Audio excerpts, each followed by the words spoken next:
Hey there, sleepy wasteland wanderers.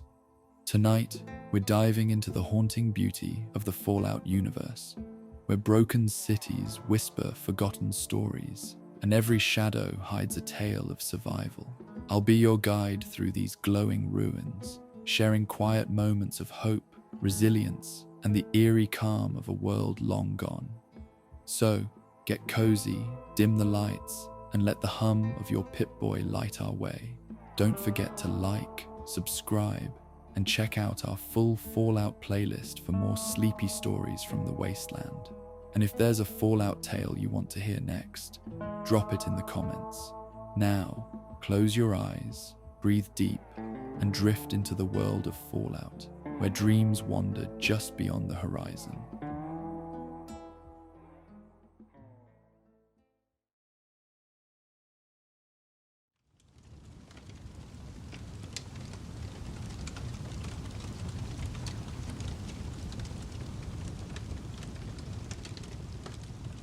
Dawn crept across the wasteland with deliberate grace, transforming the harsh contours of broken civilization into something approaching beauty.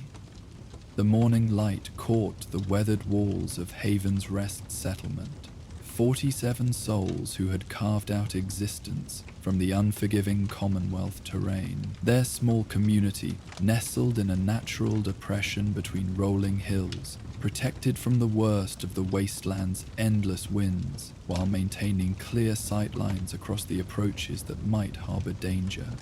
From the shadows of an abandoned water tower 300 yards northeast of the settlement, Whisper watched the familiar rhythm of dawn unfold. The blue-tinted skin that marked all of their kind remained perfectly still as they observed through modified field glasses, counting the inhabitants as they emerged to begin another day. Baker, the settlement's bread maker, emerged first as always. 5:17 a.m. according to Whisper's carefully maintained chronometer. Teacher followed 9 minutes later, moving toward the small garden plot where she tended vegetables that supplemented their often meager diet. Scout appeared at 5:31, beginning his methodical patrol of the settlement's inner perimeter, unaware that a far more comprehensive watch had been maintained throughout the night. This morning ritual served multiple purposes for Whisper. The counting helped distinguish present reality from the increasingly intrusive memories that plagued their consciousness. Side effects of prolonged stealth boy exposure that had granted invisibility at the cost of mental clarity. Each familiar face confirmed the world as it existed now, not as fragmented recollections suggested it might be. Baker's steady presence, Teacher's gentle movements, Scout's professional vigilance. These constant elements anchored Whisper's perception to the immediate and real. The settlement stirred with increasing activity as sunrise progressed, smoke rising from chimneys as breakfast preparations began. Children emerged to play in the central courtyard area, their laughter carrying clearly across the morning air. Whisper's massive frame remained motionless, despite the emotional response their voices always triggered. Memories of their own humanity, perhaps, or simply recognition of innocence that deserved protection. The distinction mattered less than the commitment such recognition created. Rising carefully from their concealed position, Whisper began the morning inspection routine that had evolved over 3 years of silent guardianship. The first cache lay hidden beneath an overturned concrete slab 200 yards south of the settlement. Emergency medical supplies, ammunition, and preserved food that could sustain the community through unexpected crisis. Whisper's massive hands moved with surprising delicacy as they checked each item, replacing anything that showed signs of age or contamination. The work required precision. Everything must remain exactly as left, no trace of disturbance that might alert the settlers to their guardian's existence. The second cache, concealed within the hollow trunk of a dead oak tree, contained water purification tablets and basic tools. Whisper's fingers traced each implement methodically, the tactile confirmation helping to ground their consciousness in present reality. Count the items, check their condition, replace what requires replacement. These simple, repetitive actions provided structure to thoughts that might otherwise fragment into confusion or delusion. Mental clarity exercises formed an essential component of Whisper's daily routine, practiced between cache inspections as they moved through their established patrol pattern. Standing motionless behind a collapsed billboard, they began the counting exercise that helped distinguish memory from hallucination. 5 visible landmarks: the settlement's water tower, the large oak tree marking the southern boundary, the rocky outcropping that concealed another observation post, the rusted remains of a pre-war vehicle, and the communications antenna Scout had erected to improve their radio contact with friendly travelers. Next came the recitation of settler names, spoken in barely audible whispers that wouldn't carry beyond their immediate vicinity. Baker, real name Marcus Chen, arrived 14 months ago from a failed settlement near Quincy. Teacher, real name Sarah Williams, founded Haven's Rest 3 years ago after losing her family to raiders. Scout, real name David Torres, former Minuteman who joined the community 18 months ago. The details mattered less than the mental discipline required to organize and maintain them. Each fact served as an anchor point, preventing their consciousness from drifting into the chaotic memories that Stealth Boy exposure had left scattered through their mind. The third cache required a more challenging approach, hidden within a drainage culvert that ran beneath the main approach road to Haven's Rest. Accessing it meant crawling through a confined space that triggered claustrophobic memories. Whether real experiences or chemically induced hallucinations, Whisper could no longer distinguish. The breathing exercises learned through painful trial and error helped manage the panic that might otherwise compromise their mission. Inhale for 4 counts, hold for 4 counts, exhale for 4 counts. Repeat until consciousness stabilized and purpose reasserted itself. Within the culvert cache lay more specialized equipment, detection devices that could identify approaching threats, signal flares for emergency communication, and the portable first aid supplies that had proven invaluable during several settler medical emergencies. Whisper had never revealed their role in those incidents. Medical supplies left where injured parties would discover them, dangerous wildlife redirected away from settlement boundaries, raider scouts eliminated before they could report back to larger groups. The work demanded constant vigilance, but provided profound satisfaction. Protection without recognition, service without acknowledgement, purpose without praise. As morning progressed toward midday, Whisper relocated to their primary observation post, a carefully constructed blind built into the rocky outcropping that dominated the eastern approach to Haven's Rest. Here, patience became both discipline and meditation. Hours might pass without significant activity, but the constant watchfulness served multiple functions. Threats could emerge from any direction, with minimal warning. The settlement's inhabitants moved through predictable patterns that, while reassuring, also created vulnerabilities that required management. Most importantly, the focused attention required to maintain effective surveillance prevented their mind from wandering into the increasingly treacherous territory of fragmented memories. The rocky observation post had been modified over months of patient work, stones repositioned to create sight lines while maintaining concealment, brush arranged to break up the geometric patterns that might catch an observer's eye. Within this hidden space, Whisper had created a small environment designed to support their unique requirements. Medical supplies for treating injuries that might compromise their effectiveness, preserved food that could sustain them through extended watch periods. technical equipment for monitoring radio frequencies and detecting electronic signatures that might indicate approaching threats. Most precious of all, a journal where they recorded daily observations, the physical act of writing helping to maintain mental cohesion while creating a record that might prove valuable if their condition deteriorated beyond functional capacity. From this vantage point, Whisper could observe the entire settlement while remaining invisible to its inhabitants. The advantage this provided went beyond simple concealment. It allowed them to understand the community's rhythms, recognize patterns that might indicate developing problems, and identify vulnerabilities before they could be exploited by hostile forces. Scouts' patrol routes, while professionally executed, followed predictable timing that raiders might exploit. Teacher's garden work took her outside the settlement's defensive perimeter during late afternoon hours, when approaching enemies would have the sun at their backs. Baker's supply runs to the nearby trade depot occurred on a fixed schedule that could be intercepted by those who observed carefully enough. These vulnerabilities required constant management through Whisper's invisible intervention. Raider scouts who approached during Scouts' routine patrol gaps found their planned observation positions already occupied by carefully placed obstacles.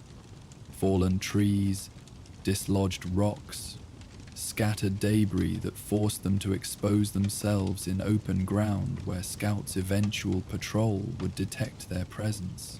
Dangerous wildlife that might threaten Teacher during her solitary garden work discovered their usual hunting trails blocked by aromatic substances that encouraged them to seek prey elsewhere. Potential ambush sites along Baker's supply route received regular attention, cleared of concealment, and made unsuitable for hostile use. The afternoon brought its own rhythm of observation and intervention. Radio traffic required monitoring, friendly traders sharing information about safe routes, Minutemen patrols coordinating their movements, and occasionally the coded communications of raider groups planning operations in the region. Whisper's enhanced hearing, a side effect of their Nightkin transformation, allowed them to detect conversations at considerable distances. Most proved irrelevant to Haven's Rest's security, but the few that did contain threats required immediate response. A caravan of traders approaching from the south provided an afternoon's entertainment and vigilance exercise. 3 individuals with a pack Brahmin, their radio chatter indicating legitimate commercial intent rather than reconnaissance for hostile purposes. Whisper followed their approach from multiple concealed positions, ensuring no hidden dangers accompanied the obvious group, while verifying their stated intentions through careful observation of equipment, behavior, and conversation. Only when thoroughly satisfied did Whisper allow the traders to proceed unimpeded to Haven's Rest, where they would conduct business under Scout's watchful supervision. As afternoon stretched toward evening, Whisper began preparing for the night watch, the most challenging and critical period of their protective routine. Darkness brought advantages and disadvantages in equal measure. Their enhanced vision allowed them to detect movement and threats that would remain invisible to normal human perception. But the same darkness that concealed their movements also hid potential enemies until they achieved dangerous proximity to the settlement. So on Misty Day morning, the pair set off. Night also brought increased psychological challenges, as the isolation and sensory changes combined with Stealth Boy after effects to create conditions where distinguishing reality from hallucination became increasingly difficult. The evening meal preparation in Haven's Rest created a comforting routine visible from Whisper's observation post. Smoke rising from cooking fires, families gathering in the central courtyard area, children playing final games before bedtime, adults discussing the day's work and tomorrow's plans. These normal human activities provided anchor points for Whisper's consciousness, reminders of why their vigilance mattered and what their protection preserved. The simple domesticity of shared meals and casual conversation represented everything the wasteland threatened to destroy: community, cooperation, hope for the future despite present dangers. As darkness settled fully over the Commonwealth, Whisper transitioned to mobile patrol mode, using their natural Nightkin abilities to remain undetected while covering ground that static observation posts couldn't adequately monitor. The settlement's perimeter required regular checking for signs of intrusion. Approach routes needed clearing of obstacles that might provide concealment for enemies, and the broader area demanded surveillance for longer-term threats that might develop over several days before presenting immediate danger. Moving silently through the wasteland night, Whisper's massive frame seemed to glide rather than walk, footfalls placed with practiced precision to avoid creating sound that might alert either enemies or innocent settlers to their presence.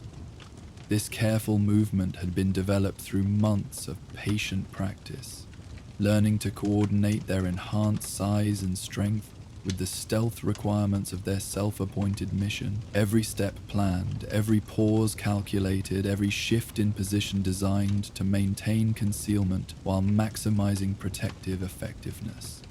The night patrol revealed fresh radar signs. Tracks indicating a scouting party had passed through the area during the previous day, moving in the general direction of Haven's Rest, but following a route that suggested reconnaissance rather than immediate attack.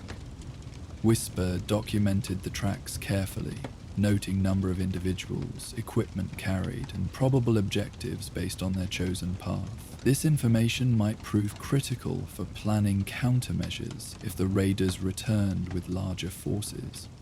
Following the raider trail led to a natural clearing 2 miles northeast of Haven's Rest, where signs indicated the scouts had established a temporary observation post overlooking the trade route used by caravans approaching the settlement. The position offered excellent sight lines while providing concealment from casual observation. Exactly the kind of location raiders preferred for planning ambushes of valuable targets. Whisper spent considerable time at this location, memorizing its layout and identifying approaches that would allow them to eliminate any future occupants without alerting other potential enemies to their presence. The return journey to the primary observation post consumed the deepest hours of night, when both human settlements and most wasteland creatures settled into sleep patterns that created relative quiet across the landscape. This quiet brought its own challenges for Whisper, as the reduced sensory input allowed their mind to wander into increasingly dangerous territory. Without the constant focus required for active threat assessment, consciousness began fragmenting into the chaotic memories and hallucinations that plagued all Nightkin to varying degrees. Breathing exercises became essential during these vulnerable periods. Inhale slowly while counting visible stars. Hold breath while identifying sounds that confirmed present location. Exhale while reciting the names of protected settlers. The pattern required conscious effort that kept their mind anchored to immediate reality rather than drifting into the confusing mixture of genuine memories, chemically induced hallucinations, and paranoid fantasies that characterized advanced stealth boy syndrome. Dawn approached with the same gradual majesty that had marked the previous morning, though for Whisper each sunrise felt increasingly surreal. The boundary between memory and immediate experience blurred progressively, making it difficult to distinguish between yesterday's observations and recollections from weeks or months ago. Had Baker emerged at 5:17 a.m. every morning, or was that schedule a false pattern created by their deteriorating mental condition? Did Teacher really tend her garden with such consistent dedication? Or had that routine become exaggerated through repetition in their confused memories? The morning cache inspection routine provided structure that helped combat this growing uncertainty. Physical objects remained consistent, medical supplies either present or absent, tools functional or damaged, food preserved or spoiled. These binary states couldn't be confused or distorted by mental deterioration. Either ammunition remained adequate for emergency use or required replacement. Either water purification tablets retained effectiveness or had exceeded their shelf life. The concrete nature of such assessments provided anchor points for consciousness, increasingly adrift in uncertainty. However, even these simple verifications were becoming problematic. Standing before the first cache, Whisper found themselves unable to remember whether they had checked its contents the previous morning or several days earlier. The supplies appeared correct, but had they been replaced recently, or were those memories false? The chronometer attached to their wrists showed consistent time progression, but internal time sense had become so distorted that external confirmation felt unreliable. Fighting back panic that might lead to complete disorientation, Whisper forced themselves through the established mental exercises. Count visible landmarks, recite settler names, identify immediate sensory input. The techniques worked, though less effectively than in previous weeks. Clarity returned gradually, accompanied by the disturbing recognition that their condition was deteriorating faster than anticipated. The invisible protection they provided to Haven's Rest might soon become impossible to maintain if their mental state continued fragmenting. This realization created a devastating choice that had haunted their thoughts for weeks, but could no longer be avoided. Continue the protection routine while risking a complete psychological break that might endanger the very people they sought to protect, or withdraw from the area entirely, abandoning their self-appointed guardianship to preserve the settlers' safety from their own potential violence. Neither option felt acceptable, yet deteriorating mental condition might soon make the choice for them. Returning to the rocky observation post for what might prove to be their final watch, Whisper settled into position with heavy resignation rather than purposeful determination. The settlement below continued its familiar morning routine, inhabitants emerging to begin another day under invisible protection they had never recognized. The sight brought profound sadness mixed with satisfaction.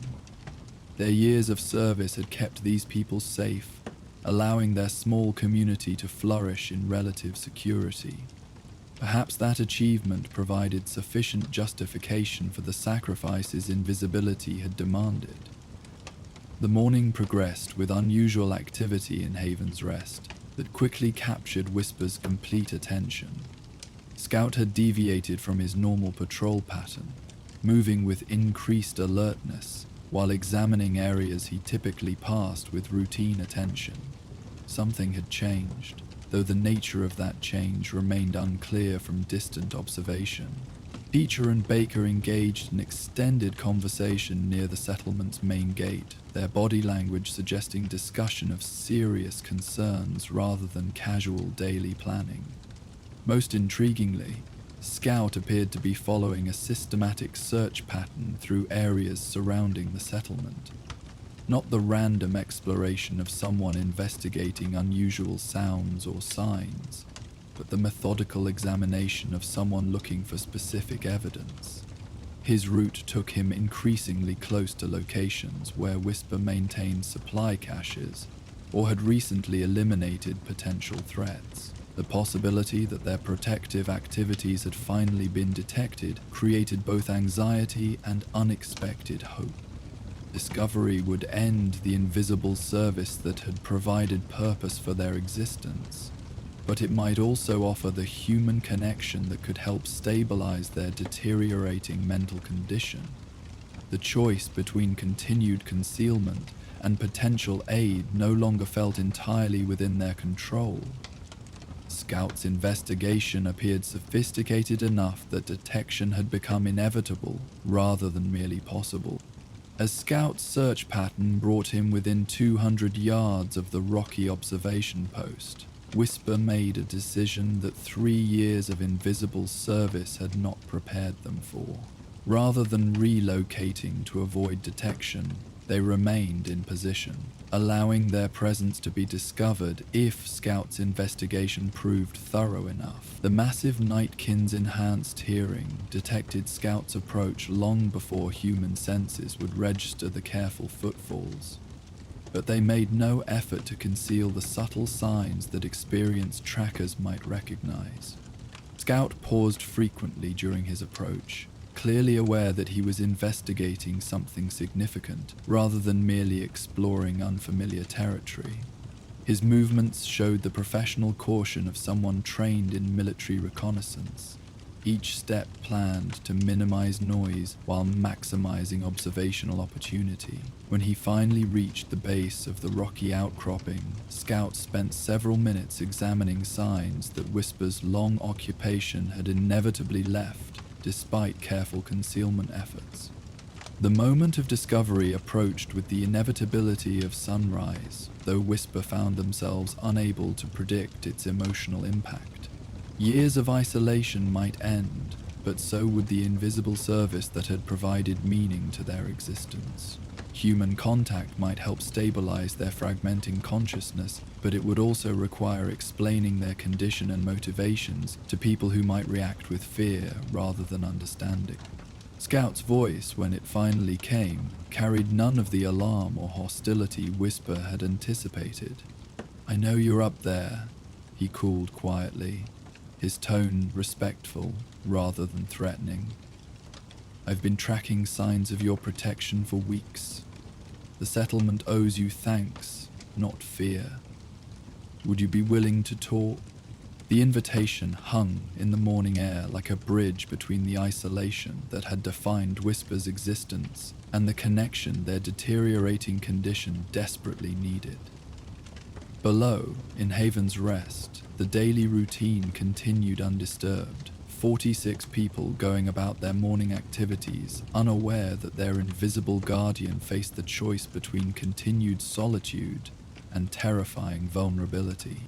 With movements that felt simultaneously natural and impossibly difficult, Whisper rose from concealment for the first time in 3 years, their massive blue-skinned frame becoming visible to human eyes that met them with curiosity rather than fear. Scout's steady gaze carried the recognition of one protector acknowledging another, creating a moment of connection that transcended the differences between species, size, and circumstance. "Thank you," Scout said simply, the words carrying weight that formal speeches could never achieve. Haven's Rest has felt safer than any settlement has a right to be in this wasteland. We suspected someone was watching over us, but never imagined guardian of your dedication. As morning progressed toward afternoon in Haven's Rest, the conversation between Whisper and Scout continued with growing mutual respect and understanding. The invisible guardian's years of solitary service were finally receiving acknowledgement, while their fragmenting consciousness found stability through genuine human connection. The choice between continued concealment and dangerous vulnerability had resolved into something neither had expected: partnership in protection that honored both the settlement's security needs and their guardian's deteriorating condition. Meanwhile, across the Commonwealth in an abandoned library where dust motes danced in shafts of sunlight, another Nightkin moved carefully between towering shelves of books, their massive hands gentle as they preserved written knowledge that might otherwise crumble into forgotten fragments. Join us for The Memory Collector.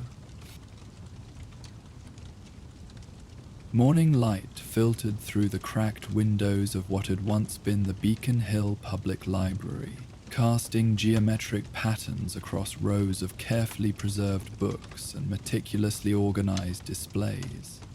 The building's classical architecture had weathered the centuries with remarkable dignity, its stone columns still supporting the reading room's vaulted ceiling.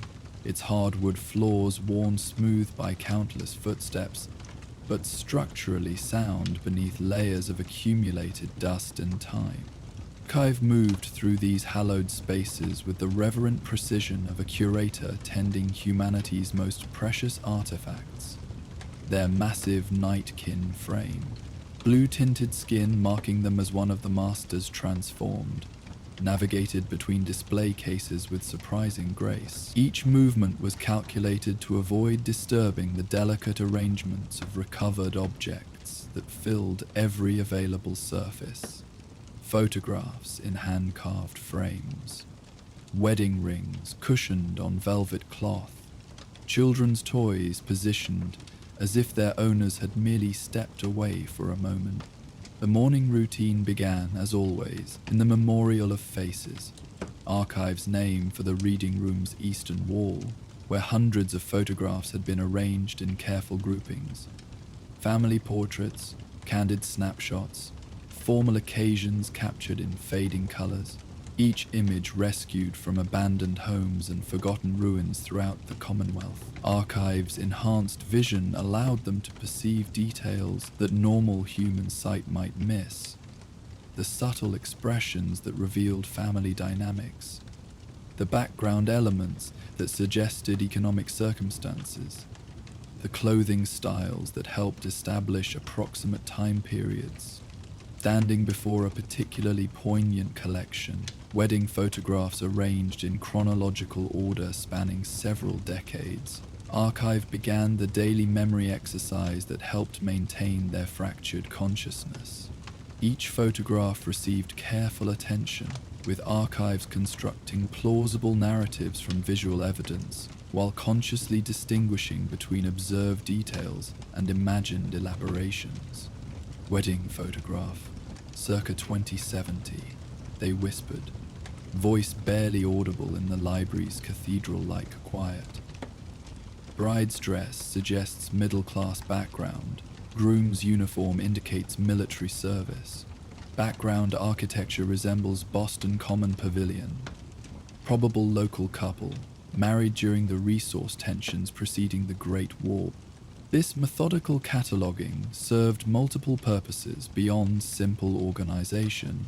The act of creating structured narratives from visual evidence helped Archive's consciousness maintain coherence, distinguishing between genuine memories from their pre-transformation life and the chaotic fragments that Stealth Boy exposure had scattered through their mind. More importantly, it connected them to the human experience these objects represented, not as distant curiosities, but as tangible links to lives that had meaning, relationships that had provided joy, moments that had deserved preservation. Echo, the persistent voice that had accompanied Archive's consciousness since their transformation, offered commentary that fluctuated between helpful insight and confusing interference. "Remember the couple from Sanctuary Hills," Echo whispered. "She wore her grandmother's pearls. He carried his father's watch. Or was that from the museum display?" Sometimes the stories blend together. Archive had learned to acknowledge Echo's presence without allowing it to dominate their thinking. The voice might represent genuine recovered memories, chemically induced hallucinations, or simply their mind's attempt to create coherence from fragmented experiences. Rather than fighting the commentary, they used it as another form of mental exercise, sorting through Echo's observations to identify elements that seem consistent with reality versus those that felt like elaborate fabrications. Moving deeper into the library, Archive proceeded to the Children's Memorial, an entire section dedicated to toys, clothing, and personal items that spoke to the youngest victims of nuclear devastation. Here, particular care was required to maintain emotional equilibrium while honoring the memory of lives cut short. Small shoes arranged in ascending size order, stuffed animals positioned as if sleeping rather than abandoned, children's artwork displayed with the same reverence, museums reserved for masterpieces. The centerpiece of this section was a recreation of a child's bedroom, complete with handmade quilts, wooden toys, and picture books whose pages Archive had painstakingly separated and preserved between acid-free sheets. The bed itself, discovered intact in a Lexington home's basement, had been carefully transported piece by piece through treacherous Commonwealth terrain. Its restoration had required weeks of patient work, cleaning decades of dust without damaging the original finish, repairing joints weakened by age, replacing hardware that had corroded beyond function. Archive moved through this recreated space with the reverence of someone entering a shrine, adjusting the position of a teddy bear whose button eyes still held their original luster, straightening children's drawings that depicted families, pets, and fantastical creatures rendered in crayon colors that had barely faded. Each item told a story of interrupted childhood, dreams cut short by nuclear fire, innocence preserved only through the dedication of someone who understood that these fragments deserved remembrance. The preservation work required constant attention to environmental factors that might damage these fragile remnants of human experience. Archive had spent months learning to create stable conditions within the library, controlling humidity through strategic placement of absorption materials harvested from pre-war industrial sites, managing temperature fluctuations with carefully positioned thermal masses, created from stones arranged to absorb and release heat gradually, protecting items from light exposure that might cause fading or degradation through strategically hung cloth barriers that filtered harmful radiation while allowing sufficient illumination for appreciation. Each object represented irreplaceable evidence of human creativity, love, and hope. The daily preservation routine in the children's memorial required approximately 2 hours of meticulous attention. Archive would begin with atmospheric readings using instruments salvaged from various Commonwealth locations and carefully calibrated through trial and error. Humidity levels needed to remain between 40 and 60% to prevent both desiccation and mold growth. Temperature fluctuations required monitoring to ensure gradual rather than sudden changes that might cause materials to expand and contract destructively. Air circulation demanded management through strategic opening and closing of carefully repaired window sections, creating gentle movement that prevented stagnation without causing damaging drafts. Individual items received detailed inspection for signs of deterioration that might require immediate intervention. Fabric items were examined for insect damage, their fibers tested gently for strength and flexibility. Paper materials received careful handling to identify areas where acidity might be causing brittleness, with the most vulnerable sections receiving protective treatment using techniques Archive had developed through experimentation and careful observation of results over time. Wooden toys were checked for joint looseness, surface cracking, or evidence of boring insects that might threaten structural integrity. The emotional weight of this work could not be underestimated. Each preserved toy carried the imprint of small hands that had held it. Each article of clothing bore the shape of growing bodies that would never reach maturity. Each drawing displayed the creativity of minds that had been silenced before their potential could be fully realized. Archive had learned to balance respect for these tragic losses with the practical requirements of preservation work, allowing emotional responses while maintaining the technical focus necessary for effective conservation. In the center of the children's memorial stood Archive's most challenging acquisition, a small wooden rocking horse, its paint worn smooth by countless hands, one rocker cracked but carefully repaired with binding that matched the original craftsmanship. They had discovered it in a collapsed nursery in Quincy, pinned beneath debris but somehow protected from the worst environmental damage. The rescue had required hours of careful excavation, treating each piece of rubble as potentially containing other precious artifacts. The rocking horse's restoration had become a month-long project that exemplified Archive's approach to preservation. The crack in the rocker required structural repair that would maintain stability while respecting the original craftsmanship.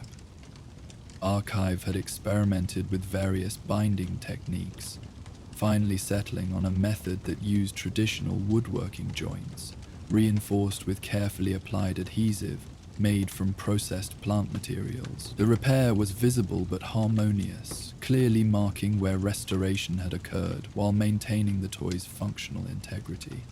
The horse's mane, originally made from real horsehair, had partially deteriorated over the centuries. Rather than replacing it entirely, Archive had supplemented the surviving strands with carefully selected fibers that matched the original texture and color, weaving them together so that new and old materials became integrated rather than simply overlaid. The eyes, originally glass but clouded by chemical reactions, had been carefully cleaned using solutions developed through patient experimentation, restoring their clarity without damaging their mounting or surrounding paint. Most challenging had been the decision regarding repainting. The original colors had faded significantly, with bare wood showing through in several locations where small hands had worn away the finish through repeated contact.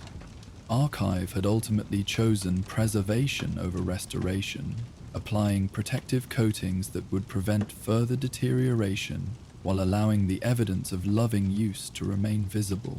The worn areas told the story of childhood affection as clearly as any documentation could, deserving preservation in their own right. She called him Thunder, Echo offered, the voice unusually clear and confident. Rode him every morning before breakfast, making galloping sounds that drove her mother to distraction. Or was that Storm? The names shift like shadows sometimes.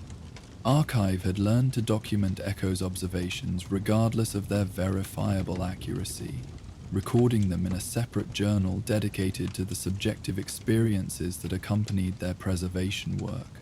Whether these details represented genuine recovered memories, creative elaboration, or pure fabrication, they provided emotional context that enhanced the significance of individual objects. The rocking horse became more than preserved toy. It carried the weight of imagined joy, remembered laughter, the poignant reality of play interrupted by circumstances beyond any child's understanding. The documentation process had evolved into an elaborate system that combined objective physical description with speculative emotional context. Each preserved item received a primary record noting its physical condition, provenance when known, and conservation techniques applied. Secondary records captured Echo's commentary, archives, emotional responses, and speculative narratives constructed from visual evidence and imaginative reconstruction. These subjective elements, while not factually verifiable, provided the human context that transformed mere artifacts into meaningful memorials. Archive nodded acknowledgement while continuing their preservation check, examining the rocking horse's joints for signs of loosening or stress, testing the repaired rocker for stability, adjusting the position of protective padding that prevented contact damage while allowing the toy to be appreciated by any future visitors. Whether Echo's commentary represented genuine recovered memory or elaborate fabrication mattered less than the emotional truth it conveyed. This toy had been beloved, had provided joy to a child whose life had ended too soon, deserved preservation not just as an object, but as testimony to the love it had received. The morning's preservation routine continued through the library's various sections, each dedicated to different aspects of human experience. The romance collection occupied the former periodicals area, where love letters, wedding invitations, and anniversary gifts created a narrative of human connection across decades. Here, Archive had arranged displays chronologically, allowing visitors to observe the evolution of courtship customs and romantic expression through different historical periods. Early 20th century formal photographs gave way to casual snapshots, handwritten letters yielded to typed correspondence, traditional wedding ceremonies evolved into more personalized celebrations. The preservation challenges in this section were particularly complex due to the variety of materials involved. Paper documents required different treatment than fabric keepsakes. Metal jewelry demanded distinct conservation approaches from pressed flowers.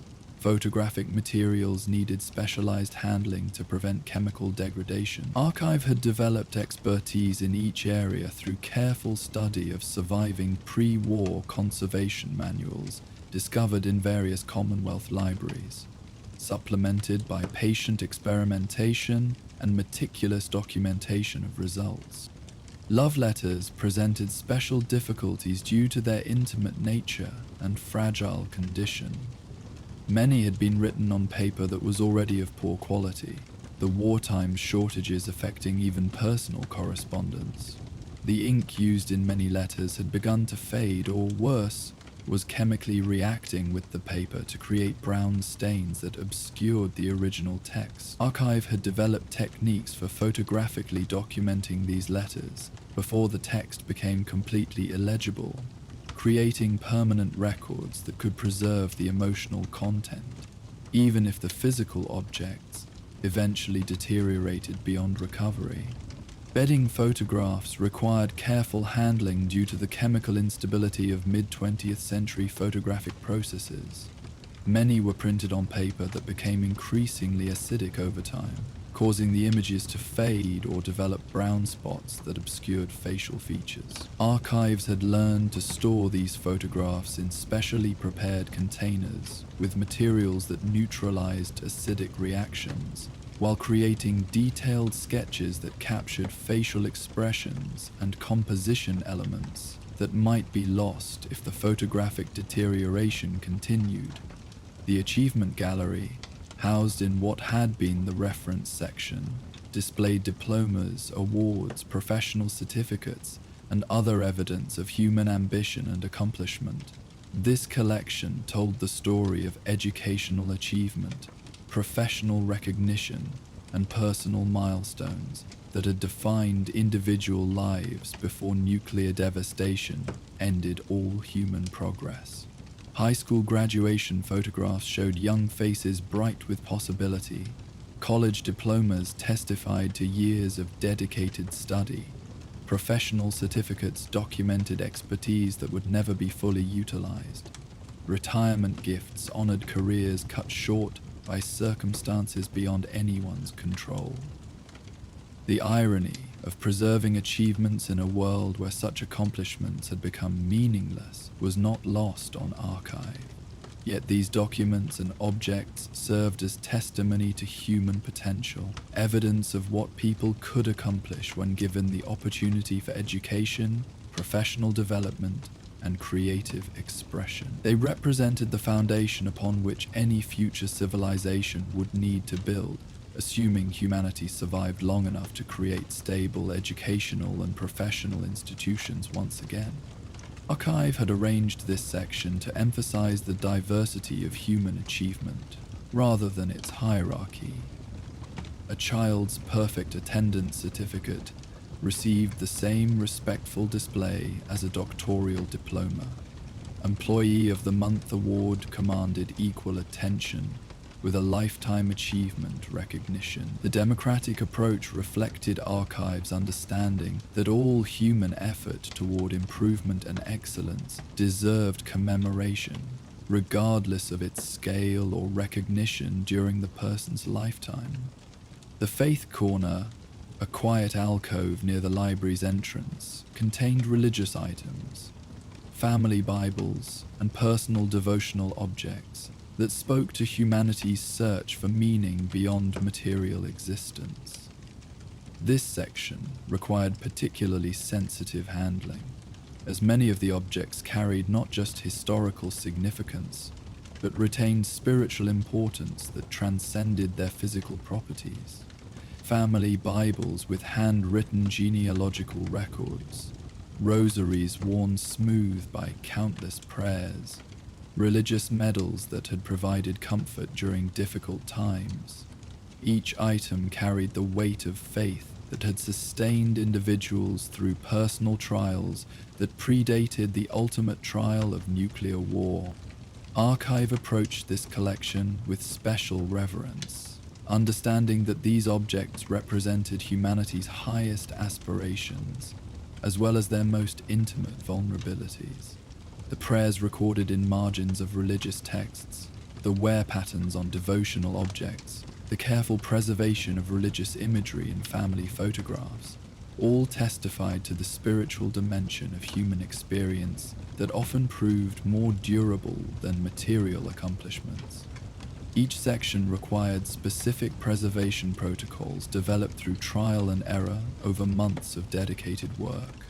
Paper items needed protection from humidity and light. Metal objects required rust prevention treatment. Fabrics demanded careful cleaning and pest control measures. Archive had become expert in techniques that would have impressed pre-war museum curators, driven by determination to preserve these fragments of human experience with the respect they deserved. The technical aspects of preservation work required constant learning and adaptation. Archives had discovered that different types of paper degraded in distinct ways.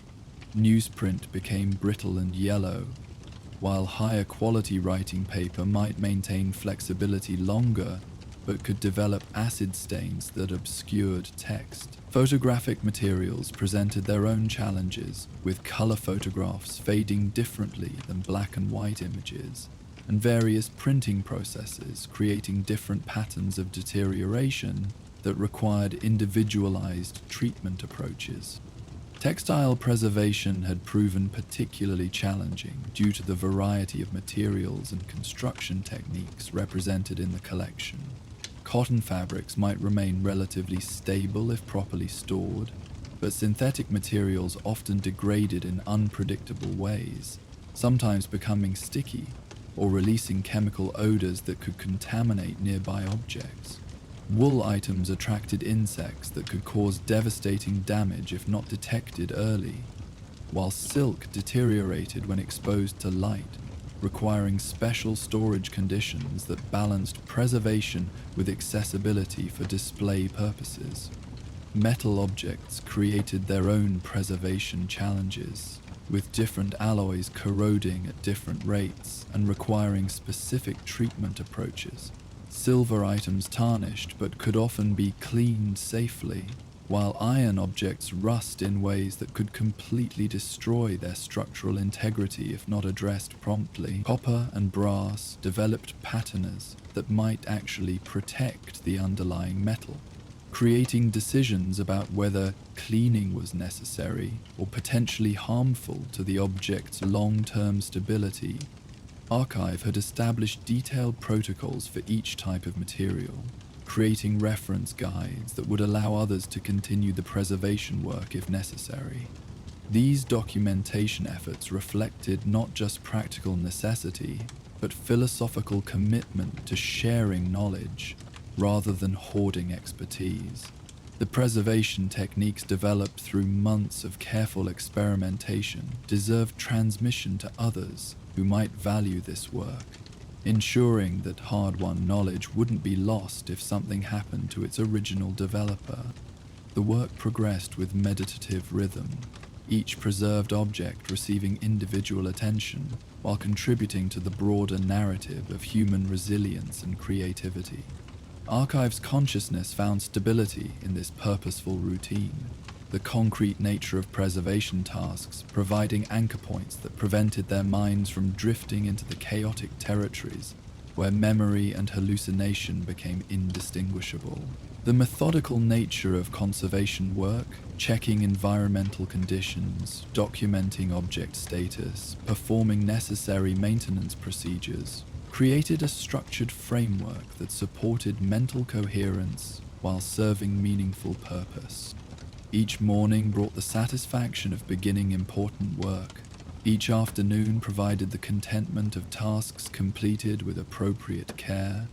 Each evening offered the peaceful reflection that accompanied meaningful accomplishment. The rhythm of preservation work had become central to Archive's identity, providing not just occupation, but the existential framework that gave structure and meaning to consciousness that might otherwise fragment under the psychological pressures of post-transformation existence.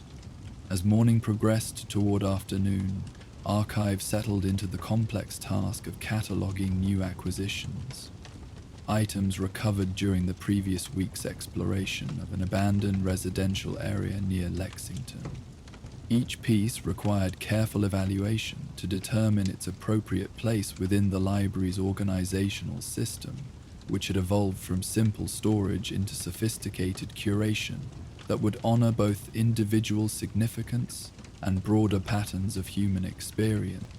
The newest additions to the collection reflected the final days before nuclear devastation, when families had attempted to preserve their most precious possessions while preparing for uncertain futures. A suitcase discovered in a basement fallout shelter contained carefully packed photographs, important documents, jewelry, and children's keepsakes. The items someone had considered essential for maintaining family identity during extended separation or displacement. The suitcase itself told a story of preparation that had ultimately proven inadequate, hope that had been betrayed by circumstances beyond anyone's ability to predict or control. Archive approached each new item with the reverence of an archaeologist, examining artifacts from a lost civilization, which, in many ways, they were. A wedding ring, still in its original box, suggested an engagement that had been interrupted by war, dreams of shared future that had died with the bombs. A high school yearbook filled with signatures and messages from friends spoke to relationships severed before they could develop into lifetime bonds, social connections that had been dissolved by nuclear fire. A child's report card marked with proud parental comments represented educational achievement that had suddenly become meaningless when schools ceased to exist. Each item required individual assessment to determine its condition, significance, and appropriate preservation treatment. The wedding ring needed careful cleaning to remove tarnish without damaging the metal, storage in conditions that would prevent further oxidation. The yearbook's pages required separation and treatment to prevent acid degradation from spreading. Its photographs needed protective covering to prevent further fading. The report card, printed on paper that was already showing signs of brittleness, demanded careful handling and protective storage that would allow future examination without risking damage. A child's diary, its pages yellowed but text still legible, posed particular challenges. The entries spoke of ordinary concerns, school friendships, pet rabbits, excitement about Christmas presents that had been interrupted by increasingly worried references to news reports and adult conversations about the situation in China. The final entry, dated October 22, 2077, described air raid sirens and the child's confusion about why everyone seemed so frightened. Why unfrightened? Reading these innocent words, Archive felt the familiar emotional weight that accompanied their preservation work. Each object carried the full context of a human life suddenly ended, dreams interrupted, relationships severed. The responsibility of maintaining these memories felt simultaneously overwhelming and essential. Without their dedication, such testimonies to human experience would crumble into forgotten dust. The diary required special treatment due to the fragility of its pages and the significance of its content, with each entry photographed for permanent preservation before the original text became illegible through continued aging.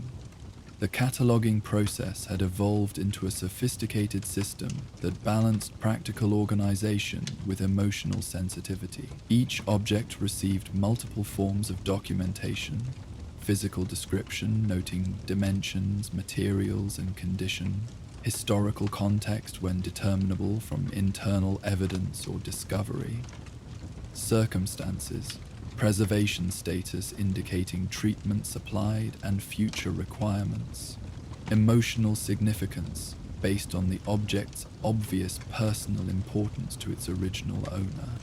This comprehensive approach created records that would allow future researchers or family members to understand not just what objects had been preserved, but why they mattered to the people who had originally valued them. A simple photograph became a window into family relationships. A preserved letter revealed the depth of connection between separated individuals. A child's toy testified to the innocent joy that had existed, even in a world preparing for war. Echo's commentary grew more active as Archive worked with newer acquisitions, the voice offering observations that seemed to blend genuine insight with elaborate fabrication. The diary belonged to Susan Martinez, aged 9. She wanted to be a veterinarian, loved her pet rabbit Snowball, worried about her parents' arguments during dinner. Or was that Maria Gonzalez from the Cambridge collection? Sometimes the stories weave together like braided rope. Archive had learned to work with Echo's increasingly complex narratives rather than fighting them. Whether the voice represented recovered memories, creative fabrication, or something between those extremes, it provided emotional context that enhanced the preservation work. Each object became more than mere artifact. It carried the weight of lives lived, relationships cherished, hopes and dreams that deserved remembrance. The afternoon brought its own rhythm as Archive transitioned from preservation work to the equally important task of organization and display. The library's various sections required constant attention to maintain coherence and accessibility. Should other visitors ever arrive to appreciate these carefully preserved memories, items needed repositioning as new acquisitions altered the balance of existing displays. Descriptive cards required updating as additional information emerged. Environmental conditions demanded monitoring to ensure continued preservation. Working in the Romance collection, Archive carefully rearranged a display of wedding photographs to incorporate newly discovered items. A pressed flower bouquet that had somehow survived in the pages of a family Bible. Engagement rings still nestled in their original presentation boxes. Love letters tied with ribbons that had faded but not disintegrated. The arrangement told a story of human connection across multiple generations. Relationships that had provided meaning despite the brevity imposed by nuclear devastation. As afternoon light shifted through the library's windows, creating new patterns of illumination across the displays, Archive experienced the deep satisfaction that came from meaningful work well executed. Each preserved object represented a victory against entropy, a successful rescue of human memory from the forces that would reduce everything to uniform dust. The library had become more than storage facility. It served as active memorial to the proposition that individual human experiences possessed inherent worth deserving of preservation and respect. The sound of approaching footsteps interrupted Archive's afternoon contemplation, bringing the first human visitor the library had received in months. Through the main entrance came a figure that, moving with the careful alertness of someone accustomed to wasteland travel, weathered clothing, practical equipment, eyes that constantly scanned for potential threats, even in seemingly safe environments. Archive's first instinct was concealment, using their natural Nightkin abilities to become invisible while assessing this unexpected visitor's intentions. Years of solitary work had created habits of isolation that required conscious effort to overcome. However, the visitors' respectful behavior, removing their hat upon entering, moving slowly to avoid disturbing displays, speaking quietly to themselves in tones that suggested reverence rather than appraisal for salvage value, indicated someone who understood the significance of what they were seeing. "Remarkable," the visitor whispered, standing before the memorial of faces with obvious emotional impact. "Someone has preserved all of this, created a museum of memory from what could have been lost forever." The genuine appreciation in the visitor's voice encouraged Archive to reveal themselves gradually, emerging from concealment, with careful attention to avoiding sudden movements that might provoke alarm. Their massive frame became visible slowly, allowing the visitor to adjust to their presence without triggering panic or defensive responses. "I am Compass," the visitor introduced themselves, recovering from initial surprise with commendable composure. "I travel the Commonwealth trading in items of personal significance, helping people recover pieces of their family history that might otherwise remain lost. This library, its extraordinary work, how long have you been maintaining it?" Archive's voice, rough from disuse, required several attempts before producing coherent words. 3 years, 2 months, 16 days, they finally managed. "I am Archive. These memories, they deserve preservation. Someone should remember." Compass nodded understanding, their expression reflecting the recognition of one dedicated person acknowledging another's commitment. "I'm searching for something specific.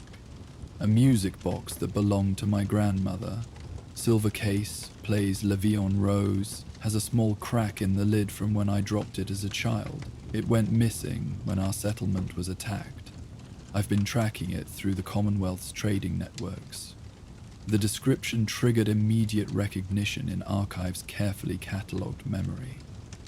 The music box occupied a place of honor in the musical memories section, displayed alongside other instruments and sound-producing devices that spoke to humanity's need for beauty, even in harsh circumstances. They had discovered it months earlier in a trader's abandoned camp, clearly valued enough to be carried but ultimately lost to circumstances beyond its owner's control. "I know this item," Archive confirmed, surprised by their own willingness to engage in conversation after years of solitary work. "It holds place in the musical memories section. The craftsmanship suggests pre-war manufacture. The wear patterns indicate regular handling by someone who valued it deeply." Compass's emotional response was immediate and profound, tears forming as they realized their long search might be ending successfully. "My grandmother carried it from France when she immigrated. She would play it every evening while telling stories about the old country. When she died, it became the only physical connection I had to that part of my family history." Leading Compass through the library to the musical memories section, Archive experienced unfamiliar emotions as they witnessed another person's reaction to their preservation work. The trader moved with increasing wonder through displays that Archive had become accustomed to through daily familiarity, pointing out items that sparked recognition or curiosity, asking questions about provenance and preservation techniques that demonstrated genuine appreciation for the complexity of the work. The music box sat in its designated position, carefully cushioned and positioned to display both its decorative elements and the meaningful crack that Compass had described. Opening the lid activated the mechanism, filling the library with the gentle melody that had provided comfort across generations before being preserved through Archive's dedication. "This is it," Compass confirmed, their voice thick with emotion. "Grandmother's music box. I never expected to see it again. Certainly never imagined finding it cared for with such reverence. You've given me back a piece of my family's history." The exchange that followed transformed Archive's understanding of their preservation work. Rather than merely maintaining static displays of abandoned objects, they were preserving living connections between past and present, maintaining bridges that could reconnect scattered fragments of human experience. Compass's gratitude was genuine and profound, but, more importantly, they offered something Archive had never expected: collaboration in expanding the library's mission. "I encounter many people searching for lost family items," Compass explained as they carefully cradled the recovered music box. "Personal objects that carry meaning far beyond their material value. Would you be interested in formal partnership? I could help connect your preserved items with people searching for their lost family history, while you could provide the expertise needed to properly care for recovered objects until they find their way home." The proposal offered Archive something they had never dared imagine: expansion of their preservation work into active restoration of human connections. The library could become more than a memorial to the past. It could serve as a bridge between broken fragments of human experience, helping scattered families recover pieces of their identity that nuclear devastation had dispersed across the Commonwealth. Echo's voice provided unusually clear commentary as Archive considered this possibility. "The old woman would have approved," the voice observed. "She understood that memories grow richer when shared, not just preserved. Or was that someone else? The distinction matters less than the truth it contains." Over the following hours, Archive and Compass worked together to establish systems for their proposed partnership. The trader would document the library's collections, creating written records that could be shared with other traders and settlement inhabitants who might be searching for specific items. Archive would expand their preservation protocols to include documentation of provenance and personal significance, ensuring that reunited objects carried their full historical context rather than merely their physical presence. The collaboration proved immediately beneficial for both participants. Compass's experience with human psychology and social dynamics complemented Archive's technical expertise in preservation and organization. Together, they could create something neither could achieve alone: a functional system for healing the fragmented connections that nuclear devastation had scattered across the wasteland. As evening approached, Compass prepared to continue their trading circuit, carrying word of the library's existence to settlements and individuals who might benefit from its services. The music box, carefully wrapped for travel, would return to its role as active family heirloom rather than preserved artifact. More importantly, the president had been established for transforming Archive's solitary preservation work into collaborative restoration of human connection. "I'll return within the month," Compass promised, adjusting their pack to accommodate additional supplies Archive had provided for the journey. "There are at least 3 families in my regular trading circuit who are searching for lost heirlooms. If your preservation work is representative of the entire collection, this library could help heal wounds that people didn't even know could be addressed." Archive watched from the library's entrance as Compass disappeared into the Commonwealth evening, their massive frame silhouetted against the dying light. For the first time in years, solitary work felt like preparation for greater purpose, rather than mere maintenance routine. The library's carefully preserved memories could serve living humans rather than simply honoring dead ones.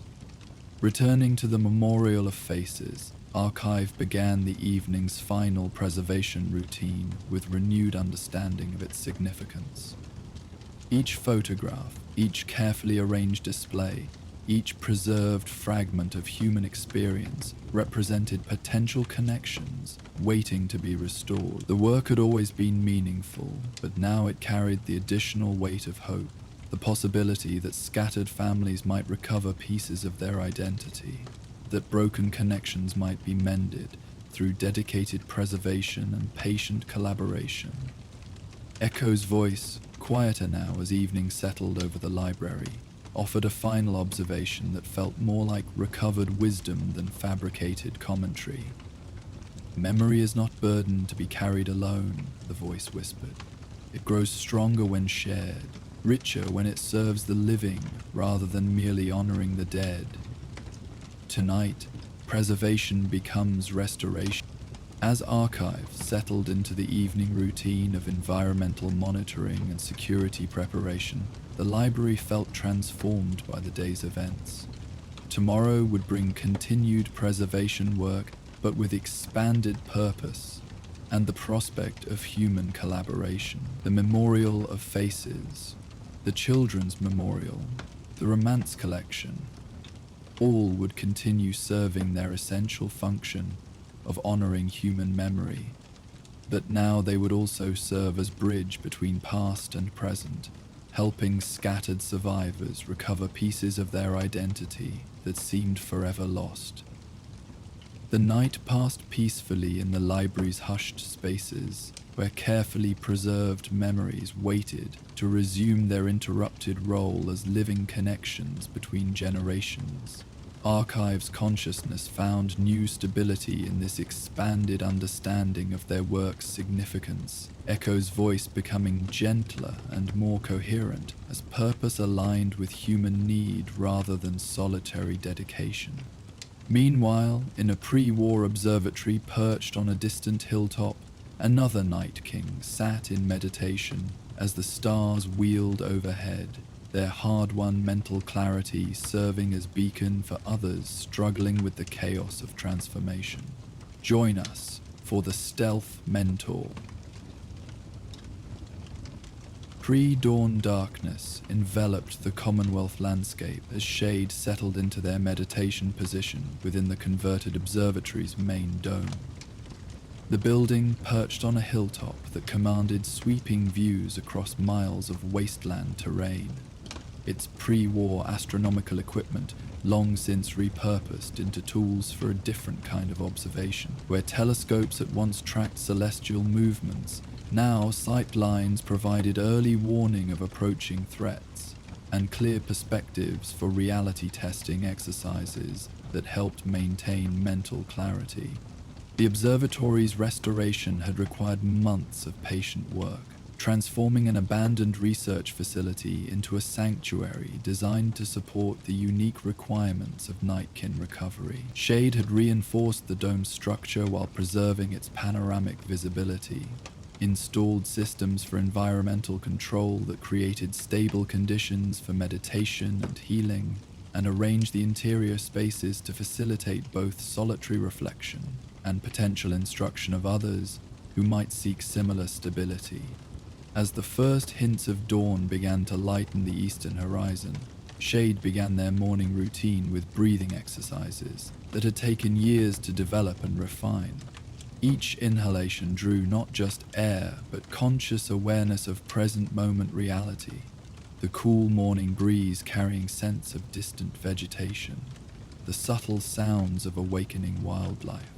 The gradual transition from star-filled darkness to the soft illumination that revealed familiar landscape features. Each exhalation released not just breath, but the accumulated tensions and confusions that threatened to fragment consciousness into the chaotic territories where memory and hallucination became indistinguishable. The breathing patterns followed precise rhythms developed through careful experimentation with techniques that could calm the neurological disruptions caused by prolonged stealth boy exposure. 4 counts of inhalation through the nose, allowing the lungs to fill completely, while maintaining awareness of physical sensations that anchored consciousness to immediate reality. 8 counts of retention, using the pause to consciously identify and catalog present moment sensory input, visual details of the surrounding environment, auditory information about wind and wildlife, tactile awareness of temperature, and air movement against exposed skin. 6 counts of exhalation through the mouth, releasing breath while consciously letting go of anxious thoughts or intrusive memories that might disrupt mental equilibrium. This pattern, repeated for precisely 21 cycles, created a meditative state that provided foundation for the more advanced exercises that would follow.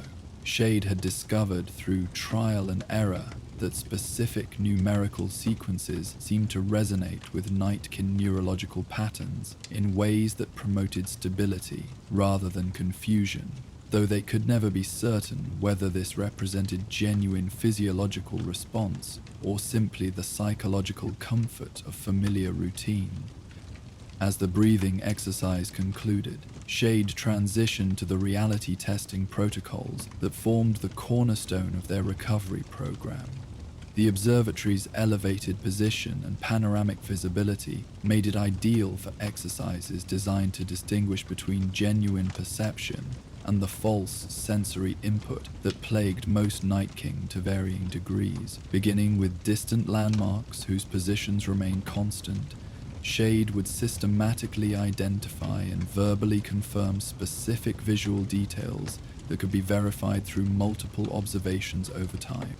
Eastern Ridgeline shows 3 distinct peaks, they spoke aloud, voice carrying the measured cadence of someone performing important ceremony rather than routine observation. Leftmost peak bears communication tower with red warning lights. Center peak displays rocky outcropping shaped like sleeping giant's profile. Rightmost peak shows grove of surviving trees that change color with seasonal progression. Each confirmed detail served multiple purposes in maintaining mental coherence. The act of verbal description forced conscious processing of visual input, reducing the likelihood that hallucinated elements might be accepted as real. The reference to multiple previous observations created continuity that helped distinguish consistent reality from transient delusions. Most importantly, the systematic cataloging provided structured mental activity that occupied consciousness in productive ways, preventing the idle drifting that could lead to psychological fragmentation. The reality testing routine continued with closer landmarks, then progressed to dynamic elements that changed over time but followed predictable patterns.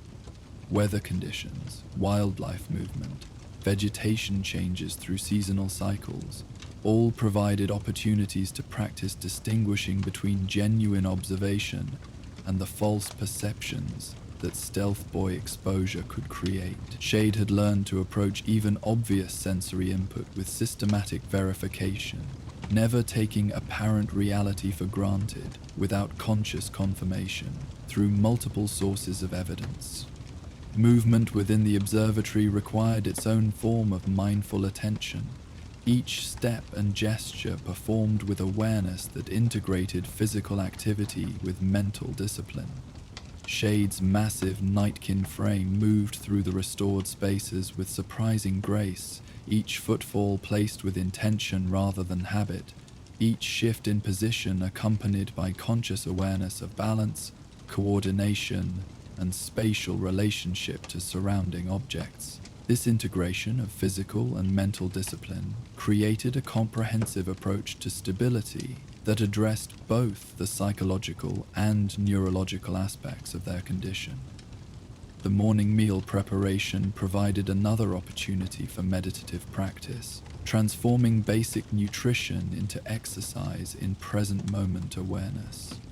Each ingredient received individual attention, examining preserved foods for signs of spoilage, measuring water with precision that ensured proper hydration without waste, combining elements with care that honored both nutritional requirements and the ritual significance of mindful consumption. The act of eating became meditation on gratitude for resources available, awareness of bodily sensations that confirmed physical existence, appreciation for the simple pleasure of satisfying basic needs. As morning progressed toward midday, Shade prepared the observatory's various spaces for their regular schedule of instruction and practice. Different areas had been configured for specific aspects of recovery work. Meditation spaces with sightlines that facilitated reality testing, training areas where stealth abilities could be practiced safely without triggering addictive behaviors, discussion areas where complex psychological concepts could be explored through conversation rather than solitary contemplation. The preparation routine reflected Shade's understanding that effective teaching required environments specifically designed to support learning and healing. Meditation spaces needed minimal distractions, but sufficient sensory input to support reality testing. Training areas required safety measures that prevented injury while allowing meaningful practice. Discussion areas demanded comfortable seating arrangements that promoted openness while maintaining appropriate boundaries for therapeutic interaction. Each space contained carefully selected objects that served multiple functions in the recovery program. Stones of different textures provided tactile anchors for consciousness during periods of confusion. Mirrors positioned at strategic angles allowed practice in maintaining eye contact and recognizing facial expressions that might indicate emotional states.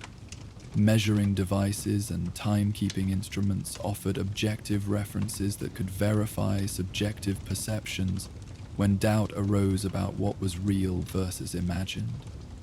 The sound of approaching footsteps interrupted Shade's preparation routine, bringing the distinctive, irregular gait that suggested someone struggling with severe disorientation.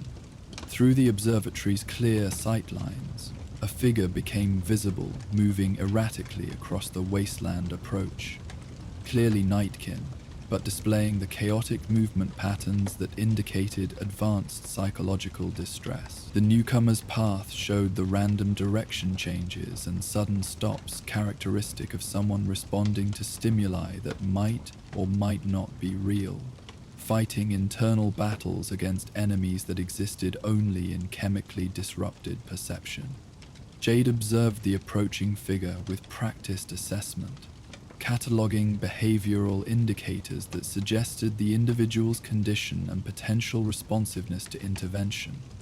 The erratic movement patterns indicated severe disorientation, but not complete loss of mobility, suggesting that some degree of voluntary control remained intact. The fact that they had successfully navigated Commonwealth terrain to reach the observatory demonstrated retention of basic survival instincts and spatial awareness, positive signs for potential recovery prospects. Positioning themselves at the observatory's entrance, Shade made themselves clearly visible while maintaining non-threatening posture and avoiding sudden movements that might trigger defensive responses. Their own enhanced size and obvious Nightkin characteristics would provide immediate visual confirmation that the newcomer had found others of their kind, potentially reducing the paranoid isolation that characterized most advanced cases of stealth boy syndrome. "Welcome," Shade called out when the approaching figure came within comfortable speaking distance, voice carrying calm authority mixed with genuine warmth. "This is sanctuary for those seeking stability. You are safe here. My name is Shade, and I understand the struggles you are experiencing." The newcomer's response revealed the extent of their distress. Rapid, fragmented speech that jumped between topics without logical connection, references to threats and enemies that might exist only in their disrupted perception, desperate questions about reality that suggested they could no longer distinguish between genuine and false experiences. Their massive frame trembled with exhaustion that went beyond physical fatigue, the deep weariness that came from consciousness under constant assault by conflicting sensory input. "Demi, follow me," the newcomer gasped, words emerging in bursts between labored breathing. "Invisible enemies, always watching, always planning. You see them too. The shadows that move wrong, the voices that speak when no one is there. Nothing feels real anymore. Nothing feels safe. How do you know what's true?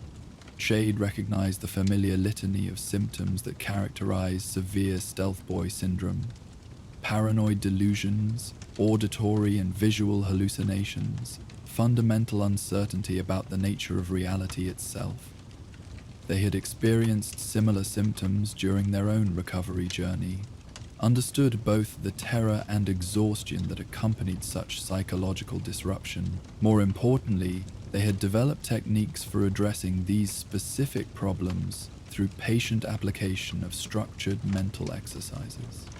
The confusion you experience has sources that can be addressed, Shade responded, maintaining calm tone while acknowledging the newcomer's distress without validating delusions. The enemies you perceive may not exist as physical threats, but the fear they create is real and deserves attention. Reality testing can be learned through practice. Safety can be established through understanding. You have found others who share your struggle and have developed methods for healing. Leading the newcomer, who identified themselves as Blur during a moment of relative clarity, into the observatory's main receiving area, Shade began the careful process of assessment and initial stabilization. The space had been designed specifically for first encounters with severely distressed individuals, providing clear sightlines that facilitated reality testing while offering comfortable seating and environmental controls that promoted calm rather than agitation. The initial conversation revealed Blur's recent history, transformation several months earlier, increasingly severe psychological symptoms, growing isolation as their condition made normal social interaction impossible, desperate wandering through Commonwealth terrain in search of help or relief from constant internal torment. Their story followed patterns Shade had observed in other Nightkin, though each individual's experience contained unique elements that required personalized approaches to recovery. Most encouraging was Blur's retained ability to communicate coherently when concentrating intensely, suggesting that their psychological disruption had not progressed to complete fragmentation. They could still distinguish between their own thoughts and the intrusive voices that plagued their consciousness, still recognized that some of their perceptions might not represent genuine reality, still maintained desire for recovery rather than resignation to continued deterioration. Recovery requires understanding that your condition has identifiable causes and responds to specific interventions, Shade explained, beginning the educational process that formed the foundation of their recovery program. Stealth Boy technology creates neurological disruptions that affect perception, memory formation, and emotional regulation. These effects can be managed through disciplined practice of techniques designed to strengthen genuine perception while weakening false input. The afternoon progressed with Blur's introduction to basic grounding techniques designed to provide immediate relief from acute anxiety, while beginning the longer process of consciousness stabilization. The exercises began with simple sensory awareness, identifying colors, textures, sounds, and scents that could be verified through multiple senses and external confirmation. Each confirmed perception provided anchor points for consciousness, increasingly adrift in uncertainty about what was real versus imagined. Breathing exercises followed patterns similar to Shade's morning routine, but modified for someone in active psychological distress. Shorter cycles that matched Blur's current capacity for concentration, verbal counting that provided external structure for internal confusion, emphasis on exhaling tension rather than complex retention patterns that might trigger anxiety in someone struggling with paranoid thoughts about loss of control. The reality testing protocols required careful adaptation for Blur's severe condition. Rather than beginning with distant landmarks that might be difficult to focus on during periods of high anxiety, the exercises started with immediate objects that could be touched, measured, and verified through multiple sensory channels. A smooth stone that remained consistently cool to the touch, a metal instrument that reflected light predictably, a wooden object that maintained specific weight and texture regardless of psychological state. Hold the stone, Shade instructed, demonstrating the technique while maintaining eye contact that provided additional reality anchor. Feel its temperature, weight, texture. Describe what you observe aloud. Compare your description with mine. Notice how the stone remains constant even when your internal experience changes.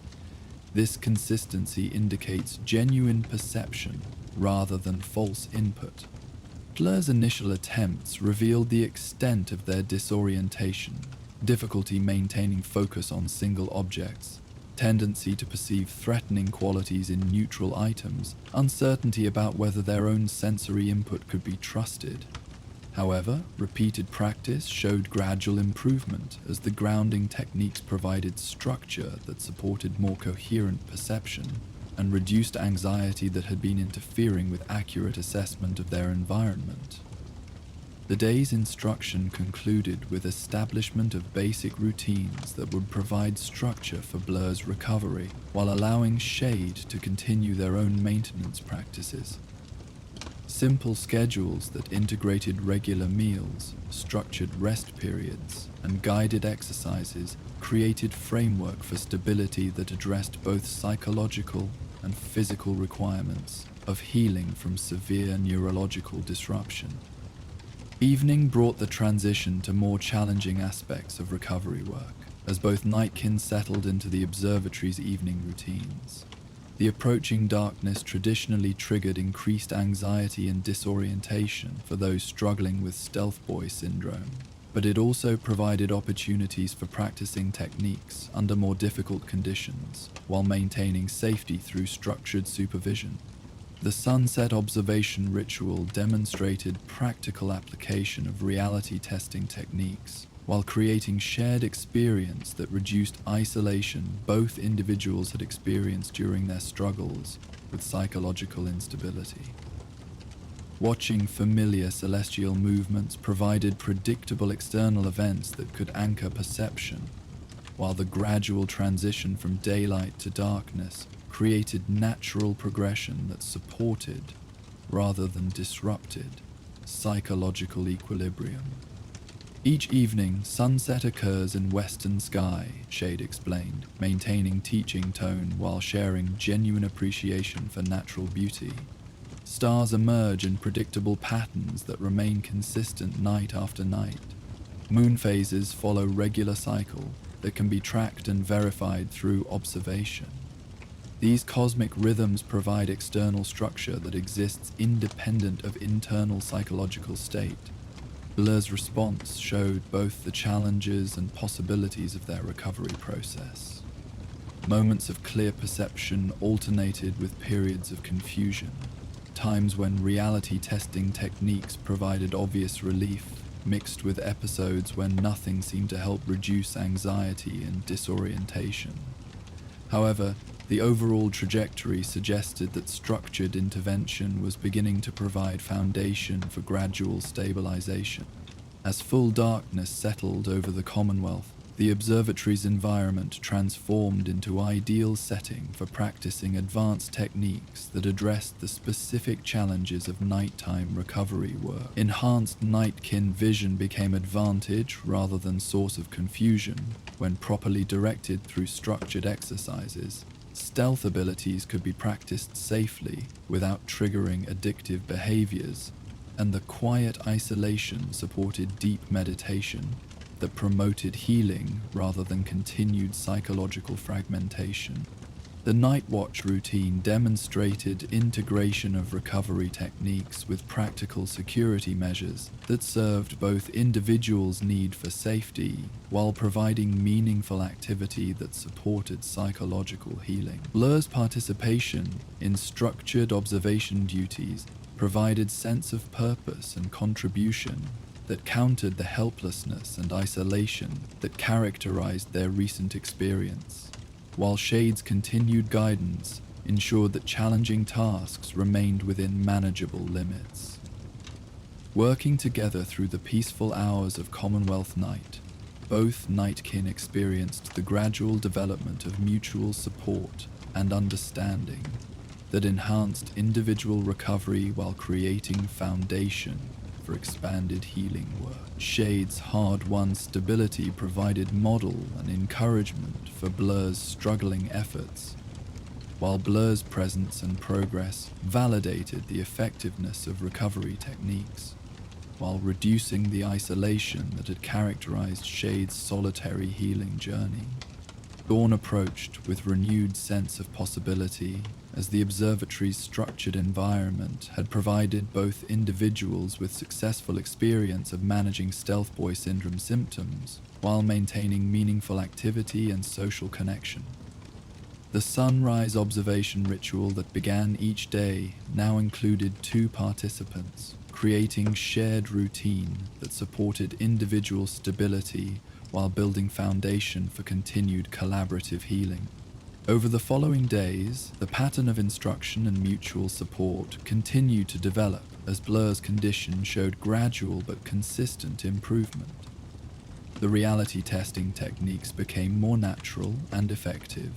Breathing exercises provided reliable relief from acute anxiety episodes, and structured daily routines created framework for psychological stability that addressed both immediate symptoms and longer-term recovery goals.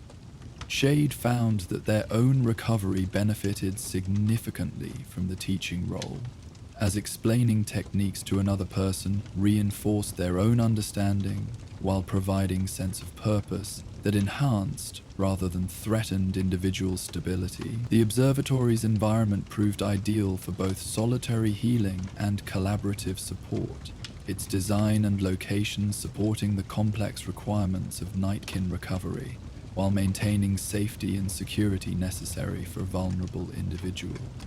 The arrival of Dr. Remedy, a traveling physician who had established regular supply runs to the observatory, provided external validation and professional assessment of the recovery work being conducted. The doctor's monthly visits brought medical supplies, objective evaluation of progress, and connection to broader Commonwealth community that reduced isolation while maintaining appropriate boundaries for continued healing. Remarkable progress, Dr. Remedy observed during their assessment of Blur's condition and evaluation of Shade's teaching methods. The structured approach addresses both psychological and neurological aspects of Stealth Boy syndrome more effectively than any treatment protocols I've encountered. Have you considered expanding this work to help other struggling super mutants? The suggestion resonated with both Shade and Blur, who had experienced firsthand the benefits of mutual support and structured intervention in addressing their shared condition. The observatory's capacity could accommodate additional individuals seeking similar healing, while the techniques they had developed could be taught to others, who might establish similar recovery programs throughout the Commonwealth. As the morning progressed toward another day of healing work and mutual support, the observatory stood as testimony to the possibility of recovery from even severe psychological trauma when approached with patience, structure, and understanding.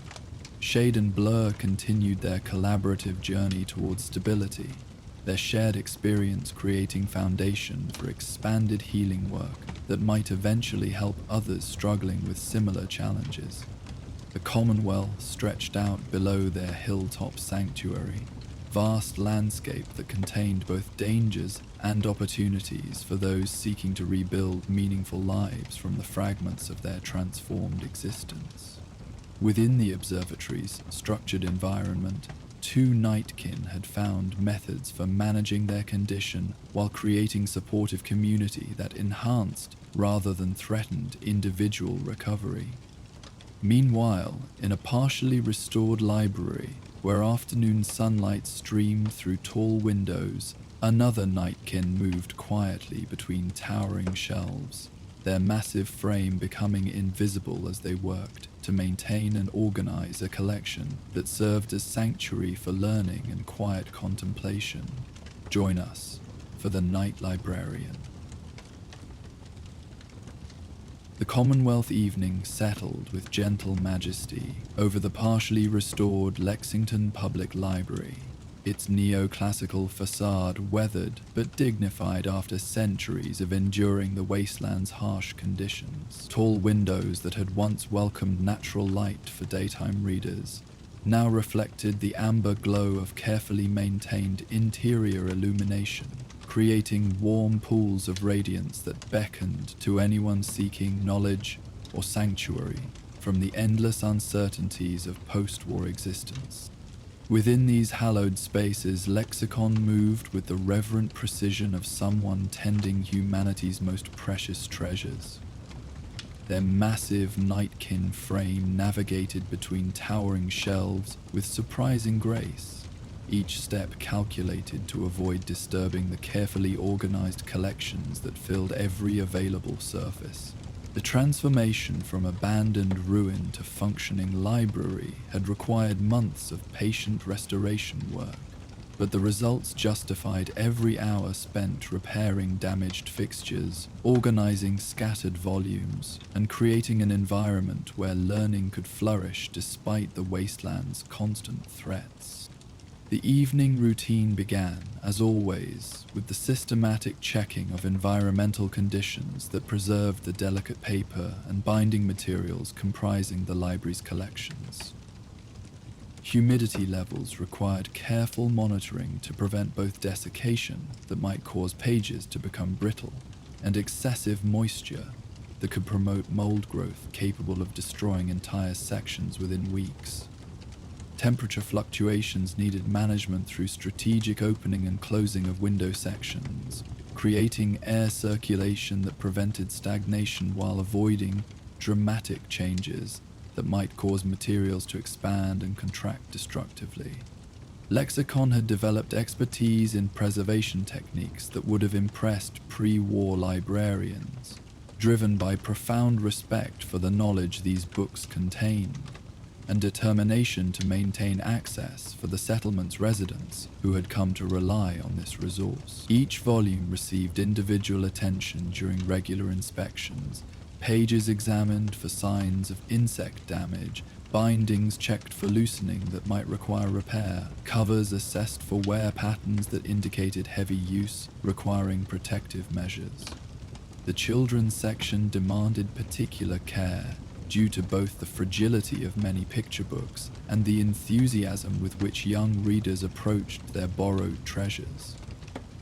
Small hands were not always gentle with delicate pages, and spilled drinks or food could cause permanent damage if not addressed immediately. Lexicon had learned to anticipate these challenges, positioning absorbent materials strategically and developing quick response protocols for common accidents that preserved both books and the children's comfort with using library resources.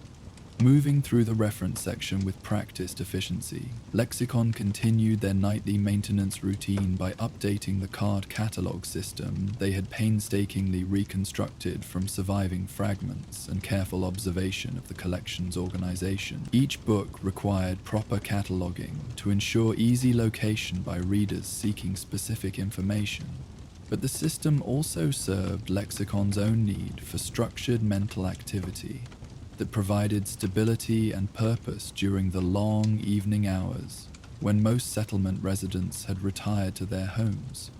The catalog cards themselves represented months of meticulous work, each entry handwritten in careful script that balanced legibility with efficient use of limited materials.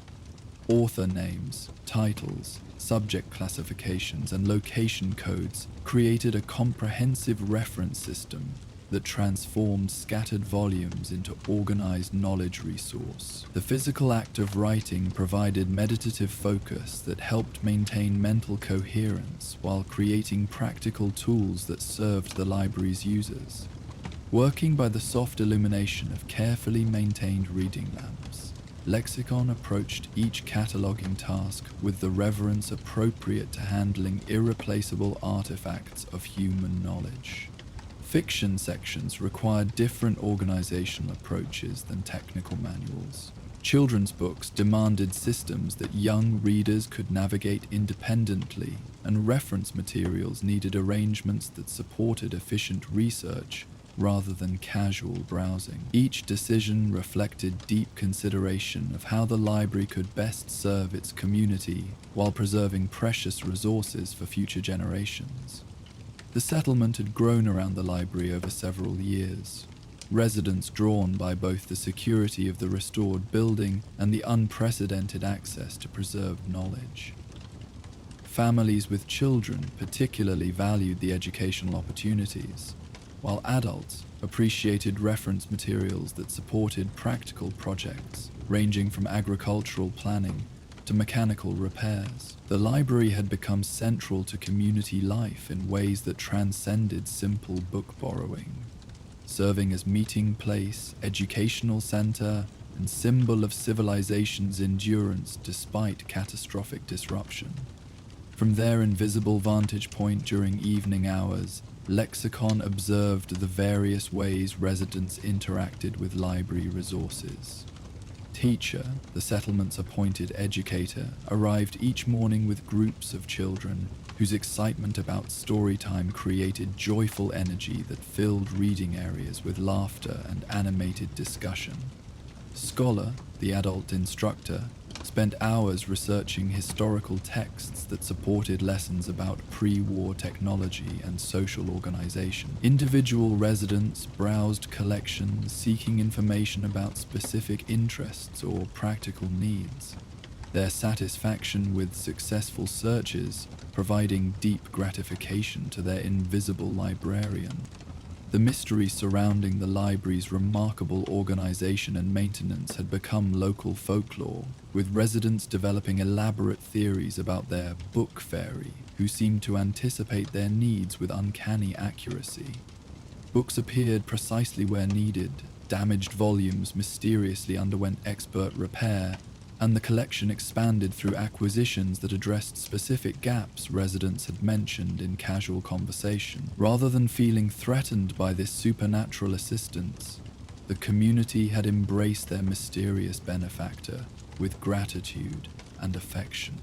Children, with their natural acceptance of magic and wonder, had been first to develop direct communication with their invisible helper through carefully composed thank you notes left in strategic locations throughout the library. 8-year-old Reader had initiated this tradition with a crayon drawing depicting a fairy surrounded by floating books, accompanied by phonetic spelling that expressed genuine appreciation for mysteriously appearing adventure stories that perfectly matched their developing reading skills.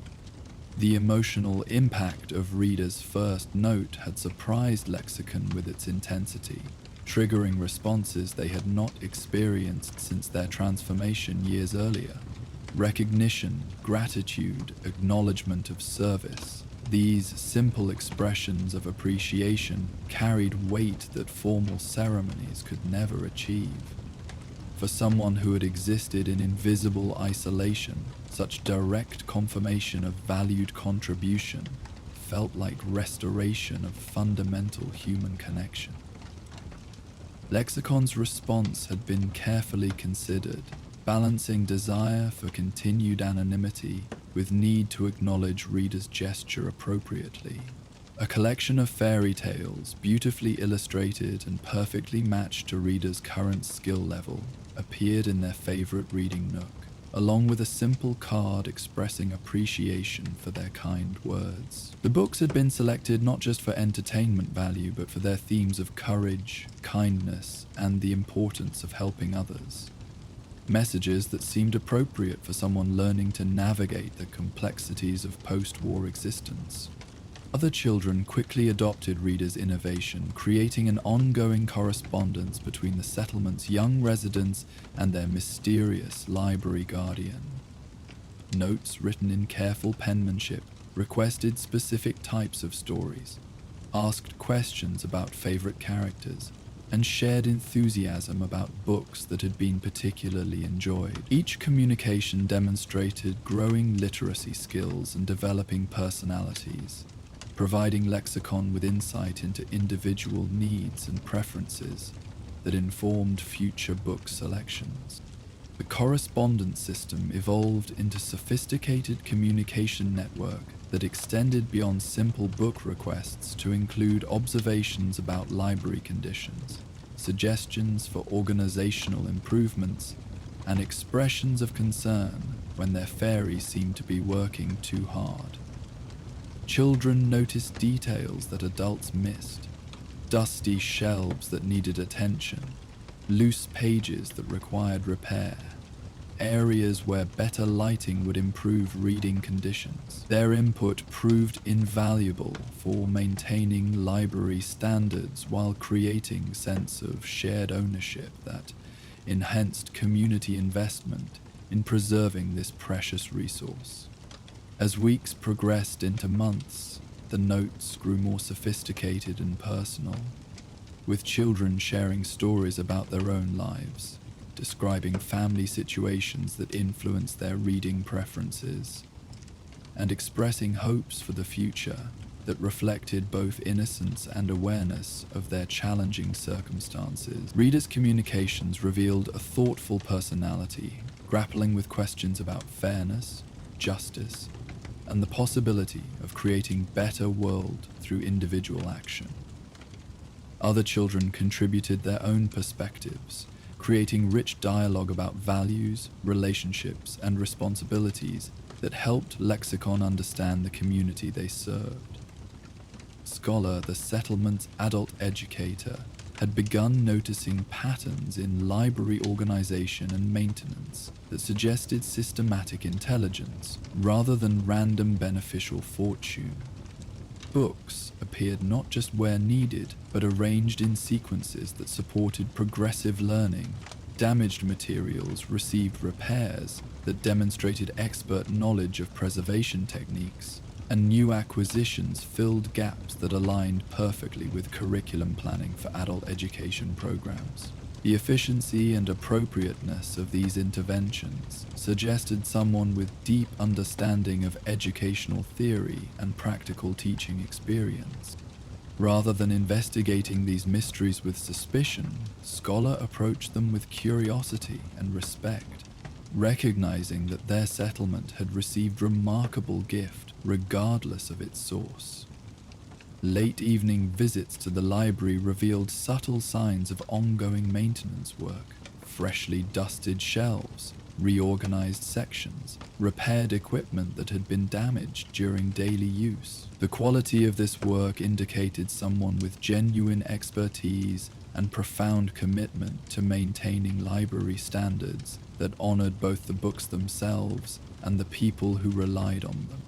The decision to remain late one evening, hoping to encounter their mysterious librarian, required careful consideration of potential consequences.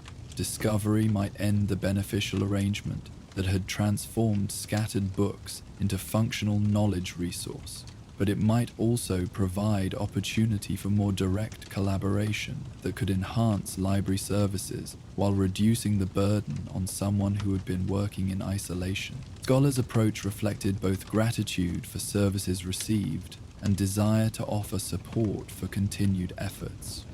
Positioning themselves in a reading alcove that provided clear sightlines across the main floor while remaining concealed from casual observation, Scholar settled into patient vigil that lasted through several quiet hours of evening routine. The library's familiar atmosphere felt different during these deep hours. Spaces designed for community activity now serving as stage for solitary dedication that most residents had never witnessed directly. The first indication of activity came as subtle sounds that might have been dismissed as building settling or small animal movement, but Scholar's trained attention recognized patterns that suggested purposeful activity rather than random noise. Soft footfalls that moved between sections with obvious familiarity, gentle sounds of books being handled and repositioned, the whisper of pages being examined for condition and content. Someone was indeed working through the library with systematic thoroughness that explained the remarkable improvements residents had observed. When movement finally became visible, scholars' first reaction was surprise rather than fear, despite the imposing size of the figure that emerged from concealment near the reference section.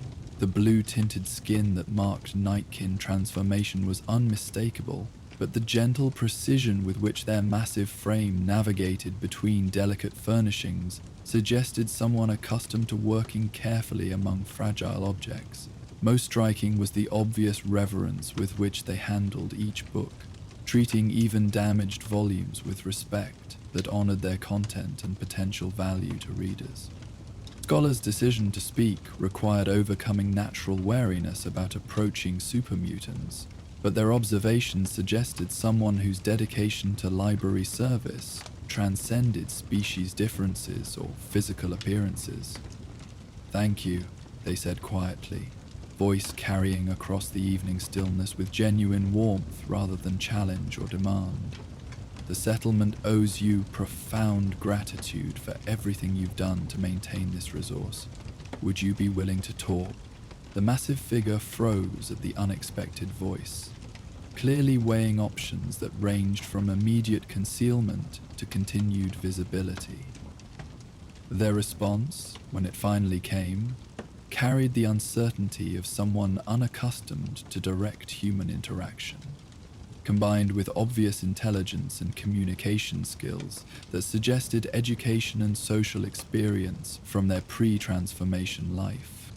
"I am Lexicon," they said eventually, voice rusty from disuse but carefully modulated to avoid seeming threatening. "The books. They deserve care. Knowledge should be preserved, shared, honored. People need access to learning, to stories, to the wisdom previous generations preserved for the future." Scholars' relief at receiving coherent, thoughtful response opened pathway for conversation that continued through remaining hours of night, covering topics that ranged from practical library management to philosophical questions about knowledge preservation in post-apocalyptic society. Lexicon's expertise proved extensive, encompassing not just organizational skills, but deep appreciation for literature, educational theory, and the social functions that libraries served in healthy communities. The discussion revealed years of solitary dedication that had transformed abandoned building into functional educational resource through patient application of professional skills maintained despite radical physical transformation. Lexicon had been librarian before the war, their knowledge and experience surviving the mutation process that had altered their body while preserving their commitment to serving community needs through book preservation and access facilitation. The children's notes, Lexicon confessed during their extended conversation, they provided connection I had not experienced since transformation, recognition of service, appreciation for effort, evidence that work had meaning beyond personal satisfaction. I had forgotten what acknowledgement felt like until reader left that first drawing. Scholar understood the profound isolation that had characterized Lexicon's service, recognizing both the sacrifice involved in maintaining invisible assistance and the courage required to reveal themselves when discovery became inevitable. The settlement had received remarkable gift from someone who asked nothing in return, except opportunity to continue serving community needs through work they genuinely valued. As dawn approached, bringing end to their first direct conversation, both individuals felt transformation in their relationship that promised enhanced collaboration while maintaining respect for Lexicon's need for controlled social interaction. Scholar offered formal recognition of Lexicon's role as settlement librarian, providing official status that would legitimize their presence while allowing continued flexibility in how they chose to interact with community members. The transition from invisible service to acknowledged presence proved less dramatic than either had anticipated. with settlement residents expressing delight rather than fear when they learned about their library's dedicated caretaker. Children particularly embraced lexicon with enthusiasm that honored their book fairy identity while accepting their physical reality as friendly giant who shared their love of stories and learning. Over following days, the library's atmosphere evolved to accommodate both lexicon's preference for quiet efficiency and the community's desire for more direct interaction with their dedicated librarian. Morning hours remained primarily invisible service time, allowing lexicon to complete maintenance tasks without social pressures, while afternoons provided opportunities for direct assistance with research needs, reading recommendations, and educational support that benefited from personal communication.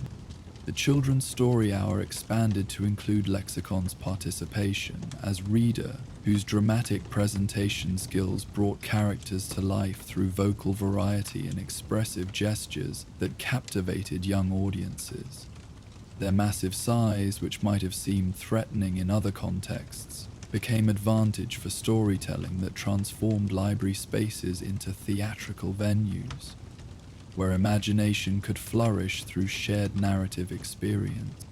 Reader, whose initial note had begun the correspondence tradition, developed a special relationship with lexicon that combined reading mentorship with mutual appreciation for literature's power to transport readers beyond immediate circumstances into worlds of possibility and wonder. Their weekly discussions about book selections, character development, and story themes provided both individuals with intellectual stimulation while creating model for how library services could support individual growth and community connection. Adult education programs benefited significantly from lexicon's direct involvement, their expertise providing depth and organization that transformed casual browsing into structured learning experiences. Technical manuals received proper indexing that supported project planning. Historical documents were arranged to create comprehensive understanding of pre-war society, and reference materials were organized to facilitate research that could inform current decision-making about settlement development and resource management. The library's physical improvements accelerated with community support for their now acknowledged librarian, residents contributing materials and labor for repairs that had previously been lexicon's solitary responsibility. Windows received proper restoration that improved natural lighting while maintaining security. Shelving was reinforced to safely accommodate growing collections, and reading areas were enhanced with comfortable seating that encouraged extended use for study and contemplation. Most significantly, the library became a recognized community center where residents gathered not just for book borrowing, but for educational programs, discussion groups, and social activities that strengthened relationships while supporting individual learning goals. Lexicon's transformation from invisible service provider to acknowledged community member reflected broader acceptance that character and contribution mattered more than physical appearance or species classification. Evening hours, which had once been solitary time for maintenance and organization, now included community members who volunteered to assist with library operations while enjoying quiet conversation with their dedicated librarian. The work continued with same attention to detail and respect for materials, but shared effort created social connection that enhanced rather than threatened the quality of service provided. The correspondence tradition continued, but evolved to include direct conversation as children gained confidence in communicating with their formerly mysterious benefactor. Thank you notes gave way to book reviews, reading recommendations, and creative writing projects that demonstrated how library access was supporting educational development while fostering love of literature that would benefit individuals throughout their lives. As autumn settled over the Commonwealth, bringing shorter days and cooler temperatures that encouraged indoor activities, the library's role in community life expanded further. Evening programs provided entertainment and education during seasons when outdoor activities became less appealing, while expanded collections supported hobbies and interests that enriched personal lives despite challenging external circumstances. Scholars' regular evening visits created opportunities for professional collaboration that enhanced educational programming while providing lexicon with intellectual companionship that honored their expertise and experience. Their discussions covered topics ranging from curriculum development to philosophical questions about knowledge preservation, creating dialogue that stimulated both individuals while improving services provided to community members. The library's success as community institution demonstrated how individual dedication, when supported by community recognition and participation, could create resources that served needs far beyond simple book access. Education, entertainment, social connection, and personal growth all flourished within spaces where knowledge was preserved, organized, and shared, with respect for both content and community members who relied on these services. Dr. Remedy, during monthly medical visits to the settlement, observed positive changes in community health and morale that correlated with library expansion and lexicon's acknowledged integration into social life. Access to medical reference materials supported better health decision-making, while recreational reading provided stress relief that contributed to overall wellness. Most importantly, the sense of community pride in their library and librarian strengthened social cohesion that enhanced resilience during challenging periods. Winter evenings brought new rhythm to library operations as shorter days created longer periods for indoor activities, while cold temperatures made heated reading areas particularly attractive to residents seeking comfort and entertainment. Lexicon's expertise in maintaining optimal environmental conditions became essential for community comfort while preserving book collections during months when heating and humidity control required constant attention. As a utility, metal-mired quartz rendered an excellent installation for tech. The library's collection continued growing through systematic acquisition of materials that supported both immediate needs and long-term educational goals, with lexicon's expertise guiding selections that balanced popular entertainment with practical reference resources. Community input helped identify priority areas, while lexicon's professional knowledge ensured appropriate materials were acquired and properly integrated into existing organizational systems. The story hour expanded to include evening sessions for adults who appreciated opportunities to experience literature through communal reading that created shared cultural experiences while supporting literacy development among residents whose formal education had been interrupted by wasteland circumstances. Lexicon's presentation skills proved equally effective with adult audiences, bringing classic literature to life through dramatic interpretation that honored authors' intentions while making content accessible to diverse reading levels. As winter deepened into the quiet months when outdoor activities became minimal, the library achieved its full potential as a community heart where residents gathered for warmth, companionship, and intellectual stimulation that sustained morale during challenging seasons. The success of this transformation testified to both lexicon's professional dedication and the community's wisdom in embracing their mysterious benefactor with gratitude rather than suspicion. The Commonwealth winter nights passed peacefully within the library's illuminated spaces, where carefully preserved knowledge served living community while honoring the civilizations that had created and maintained these precious resources. Lexicon's journey from invisible service to acknowledged community membership reflected broader themes of acceptance, contribution, and the possibility of finding meaningful purpose despite radical life changes imposed by circumstances beyond individual control.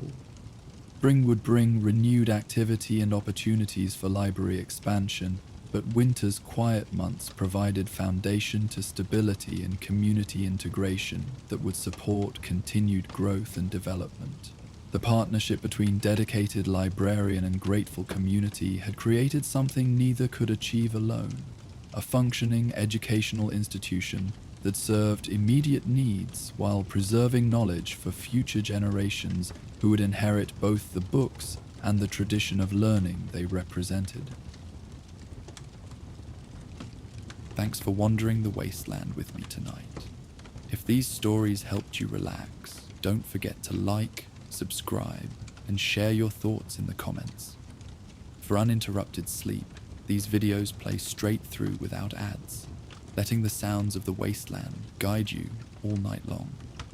If you want more, check out our Patreon for early access and exclusive Spotify playlists. Link in the description. Sleep well, fellow vault dwellers. May your dreams be peaceful and your nights raid-free. Good night.